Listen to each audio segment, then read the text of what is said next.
Bienvenue aux 3 minutes entrepreneuriales. Une autre journée, un autre sujet. J'attendais que la pluie passe parce qu'il pleut.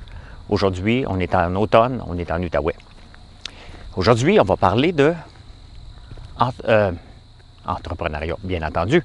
On va surtout parler de partenaires. Comment on choisit notre partenaire? S'il y a quelque chose qui est primordial puis on doit faire extrêmement, pas attention, mais choisir le bon partenaire en affaires.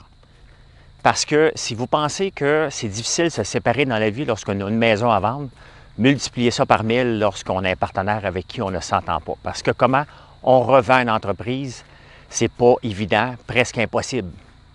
Il reste la clause shotgun pour faire ça. Donc, il faut qu'on s'entende. Moi, j'ai toujours eu des partenaires dans la vie. Toute ma vie, dans toutes les entreprises, j'ai toujours fait en partenariat. Pourquoi? Parce qu'à deux, on se multiplie. Il faut qu'on se multiplie, pas s'additionne. C'est la première chose que vous devez porter attention. Comment on se multiplie? Bien, il faut qu'on ait des forces complémentaires.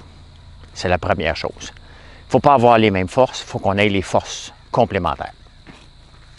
Deuxième chose qui est primordiale pour avoir un partenaire,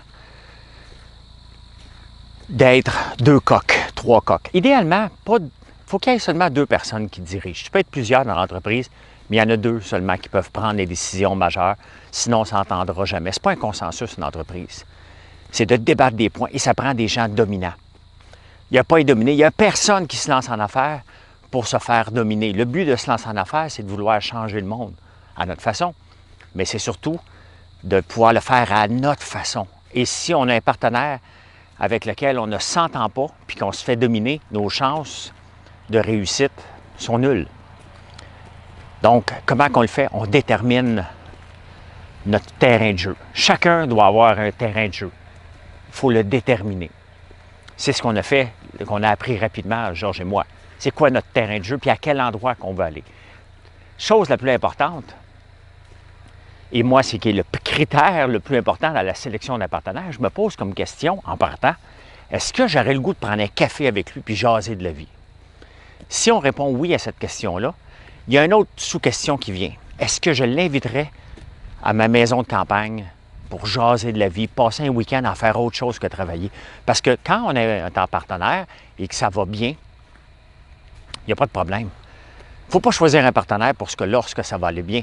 Parce qu'une business, ça ne va pas toujours bien. Il faut choisir un partenaire pour les moments où ça va être difficile. Est-ce qu'on va se taper ses nerfs? La réponse est probablement oui. Mais est-ce qu'on va le faire dans le respect? C'est ça qui est important. Et c'est ça qui est la clé de réussite, le respect. Mais le respect ne veut pas dire de se mettre à plat ventre. Non, le respect, ça veut dire de tenir son bout, d'amener des arguments et de challenger constamment. Mais de le faire dans le respect et jamais, mais jamais, se coucher sur une chicane. Je pourrais en parler pendant des heures. J'ai passé les 20